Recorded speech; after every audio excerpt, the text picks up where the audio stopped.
Hello student, it is the fourth poem of Honeycomb for class 7 और आपकी poem का नाम है चिवी।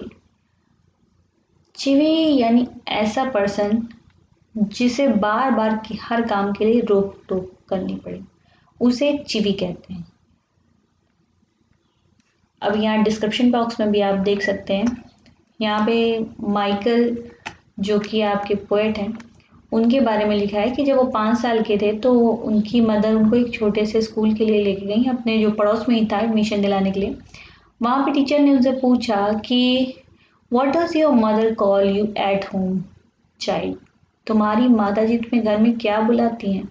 Michael don't came the confident reply, Michael ने नहीं बताया कि क्या बुलाती हैं।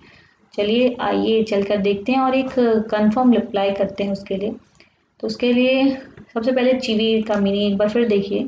तो चिवी इज टू नैग, चिवी मीन्स होता है एक नैग। नैग यानी ऐसा इंसान जो कि हर चीज़ के लिए बार बार रोक टोक करे या रोका टोका जाए। ठीक है, चलिए देख लेते हैं।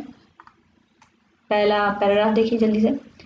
Grown up says things like speak up, don't talk with your mouth full, don't share, don't point, don't pick your nose. तो ग्रोन अप यानी हमारे बड़े लोग हम लोगों से हमेशा ये बात कहते हैं। क्या कहते हैं? स्पीक अप, ऊंची आवाज में बोलो यानी ऊंचा बोलो। Don't talk with your mouth full, अक्सर आप भी जब अपने घर में खाते रहते हैं या बात करते हैं, अपने स्कूल में खाते हैं, तो आपके बड़े वो आपको हमेशा टोकते हैं, कहते हैं कि बात मत करो, जब खाना खा रहे हो तो बात मत करो। यानी मुंह में जब भी खाना हो तो आप बात मत कीजिए, जब आपका मुंह खाने से भरा हो तो। डोंट स्टेयर, स्टेयर मतलब होता है घूरना, किसी भी चीज़ को घूर कर मत देखो। डोंट पॉइंट, किसी भी चीज़ की ओर इशारा करके यानी उंगली दिखाकर इशारा करके बात नहीं करनी चाहिए। डोंट पिक योर नोज, और अपनी नाक में उंगली मत डालो। मतलब ये सारी चीज़ें ऐसी होती हैं जो बड़े लोग हमसे कहते हैं कि ये चीज़ें मत करो। कौन कौन सी चीज़ें? तेजी से बोलो, उस समय बात मत करो जब तुम्हारा मुंह खाने से भरा हो, किसी को घूर कर मत देखो, किसी की ओर इशारा मत करो, और अपनी नाक में उंगली मत डालो। ये तो था आपका फर्स्ट पैराग्राफ। चलिए नेक्स्ट पैराग्राफ देख लेते हैं। Sit up, say please less noise, shut the door behind you, don't drag your feet, have not you got a hankie, take your hands out of your pocket. Next चीज, sit up, ऊपर बैठो।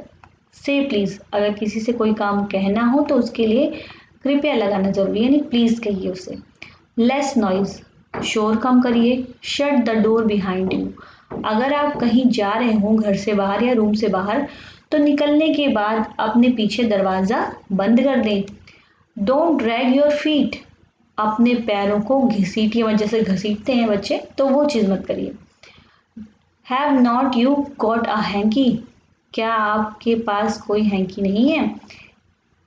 Take your hand out of your pocket, अपने हाथों को pocket में मत रखिए, यानी पॉकेट से बाहर रखिए। तो ये तो था आपका सेकेंड पैराग्राफ, ये सारी चीज़ें जिसके लिए हमें रोक टोक की जाती है। चलिए नेक्स्ट पैराग्राफ देखते हैं। Third paragraph, pull your socks up, stand up straight, say thank you, don't interrupt, no one thinks you are funny, take your elbow off the table. ये नेक्स्ट चीज़ है, इसके लिए भी हमें टोका जाता है। हमारे बड़े कहते हैं पुल योर सॉक्स अप, जब मोजे ढीले हो जाते हैं, उनकी इलास्टिक खराब हो जाती है, तो अक्सर बच्चे क्या करते हैं कि उनको नीचे झूलता हुआ ही छोड़ देते हैं। तो उसके लिए भी उन्हें डांट पड़ती है टीचर से, गार्जियन से। गार्जियन और टीचर कहते हैं अपने सॉक्स को ऊपर खींचो। पुल मीन्स खींचना।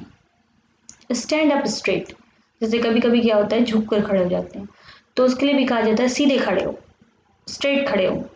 से थैंक यू, अगर किसी ने आपके लिए कुछ अच्छा किया है तो उसको थैंक यू बोलिए। डोंट इंटरप्ट, जब दो बड़े बात कर रहे हों या कोई भी दो लोग बात कर रहे हो तो उनकी बीच में आप अपनी बात को मत घुसाइए, यानी इंटरप्शन मीन्स होता है हस्तक्षेप करना, बीच में रुकावट डालना, तो ऐसा काम मत कीजिए। No one thinks you are funny, अगर आप ऐसा करेंगे, इन सारी चीज़ों को फॉलो किया करेंगे जैसे ऊपर पिछले 2 पैराग्राफ्स में दिया हुआ और इस पैराग्राफ में दिया, तो कोई आपको फ़नी नहीं सोचेगा कि आप गलत काम कर रहे हैं या बुरा काम कर रहे हैं, यानी आपकी एक अच्छी कैटेगरी में आएंगे आप। And take your elbow off the table. अगर आप टेबल पे अपनी एल्बोज कोहनियों को रख कर बैठते हैं, चाहे वो टीचिंग मोड पे हो चाहे क्लास में हो, तो ये गलत है। तो ऐसा भी मत करिए। बड़े इसके लिए भी आपको टोकते हैं कि हाथ नीचे करके बैठिए।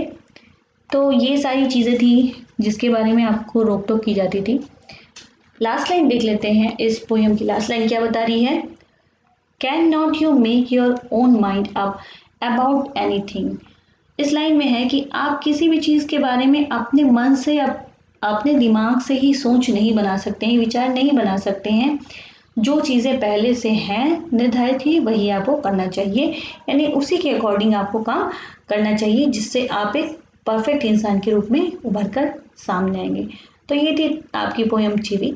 और अगर आपको पोएम में कोई भी ऐसा पैराग्राफ या कोई भी लाइन ना समझ में आई हो तो प्लीज़ कमेंट बॉक्स में जल्दी से मुझे कमेंट करके बताइएगा कि आपको ये लाइन नहीं समझ में आई। मैं पूरी तरीके से उसका रिप्लाई देने की कोशिश करूँगी।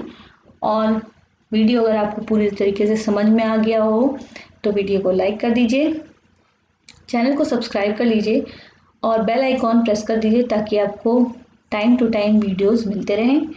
और thank you for watching this.